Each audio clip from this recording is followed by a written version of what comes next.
My name is Karina Parrish, and my project is titled Health Literacy for Future Healthcare Professionals.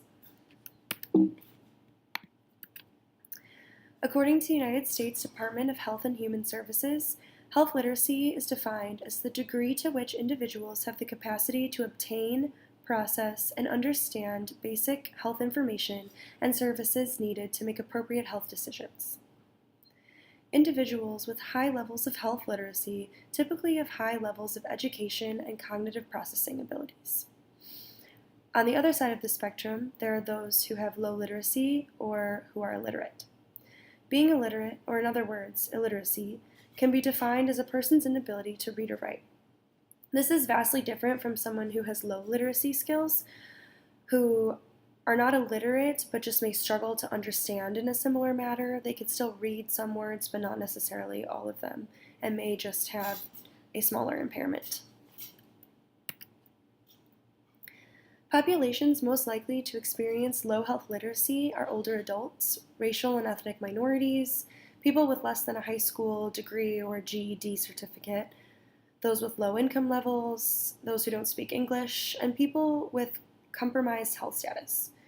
In addition to these factors, communication skills, education, language, culture, access to resources, and age can all affect one's health literacy level.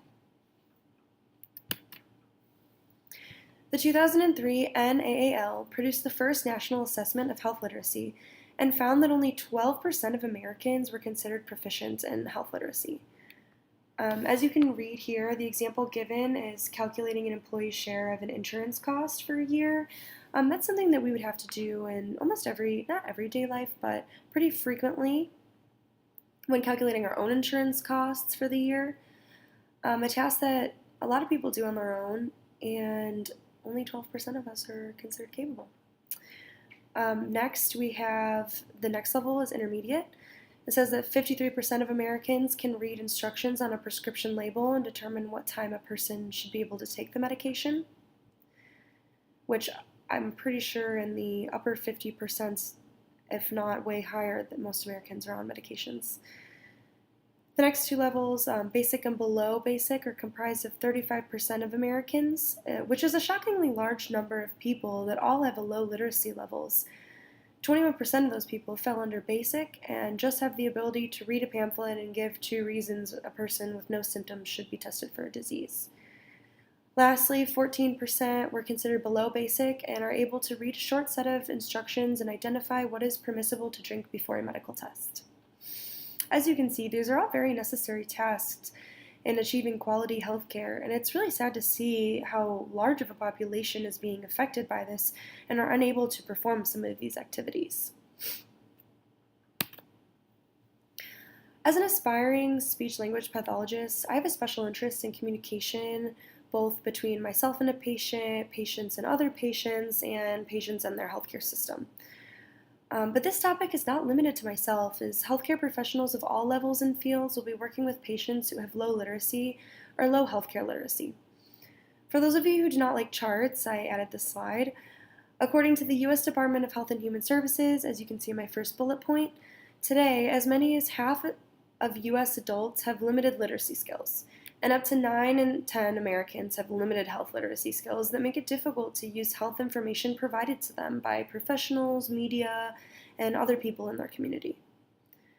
This information can be vital to their healthcare and can really affect their ability to fill out complex forms, locate providers and services, navigate the healthcare systems, share personal information with providers, engage in their own self-care, manage their chronic diseases or medications, and kind of gives them the inability to understand, and they may have the inability to understand mathematical concepts such as probability and risk that may be used to calculate health factors, such as figuring out your cholesterol or taking your blood pressure.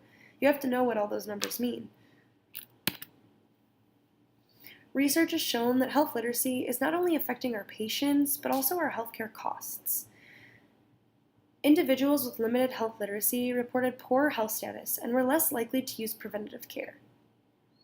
Individuals with low levels of health literacy were more likely to be hospitalized and to experience bad disease outcomes. Inpatient spending for these patients increased by approximately $993. Low functional literacy may be responsible for an additional $32 to $58 billion in the healthcare spending of 2001. So I'm sure this year it's probably more. A substantial part of these expenditures being financed by Medicaid and Medicare. Lastly, it was found that adults with low health literacy are less likely to comply with prescribed treatment and self-care regimes and make more medication or treatment errors. They really lack the skills needed to navigate the healthcare system and to operate properly in it. Healthcare literacy is one of the most widespread obstacles to achieving better health outcomes in the United States. Basically, the better our health, the lower our health expenditures. This all starts with health literacy and making sure our patients understand the information given to them and that they are capable of using this information.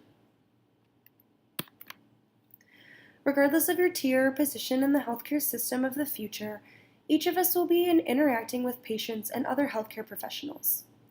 Communication between all parties is a vital part of functional healthcare.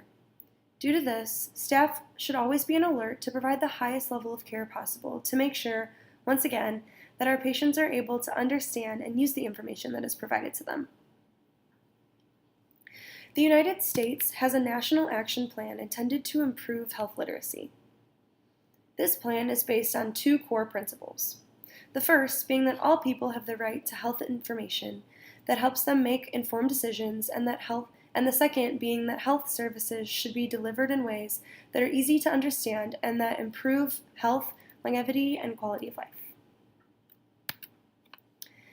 The National Action Plan consists of 7 goals to help improve health literacy and strategies to achieve them. The first is to develop and disseminate health and safety information that is accurate, accessible, and actionable. The second, to promote changes in the healthcare system that improves health information, communication, informed decision-making, and access to health services. The third, to incorporate accurate, standards-based, and developmentally appropriate health and science information in curricula in childcare and education through the university level. The fourth, to support and expand local efforts to provide adult education, English language instruction, and culturally and linguistically appropriate health information services in the community. The fifth, to build partnerships, develop guidance, and change policies. Sixth, to increase basic research and the development, implementation, and evaluation of practices and interventions to improve health literacy. And lastly, to increase the dissemination and use of evidence-based health literacy practices and interventions.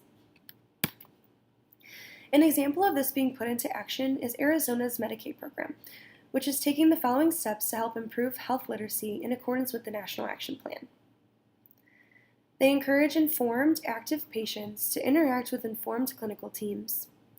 Assign a medical professional to each individual that is capable of understanding each of their patients.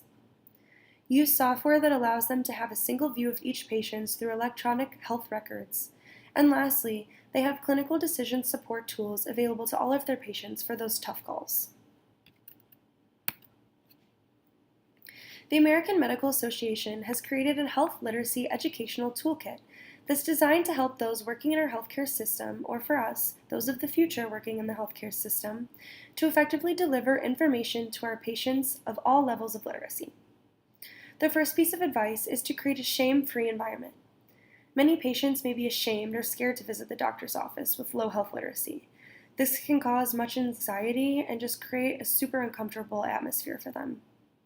By adopting an attitude of helpfulness, staff can convey a safe, non-judgmental environment for all of their patients to feel comfortable in. Secondly, they want all staff to be alert to clues. If you notice someone's taking a long time to fill out paperwork or you receive a form that's not fully completed, it can be helpful to offer a private room for questions or to flag that person's file for review.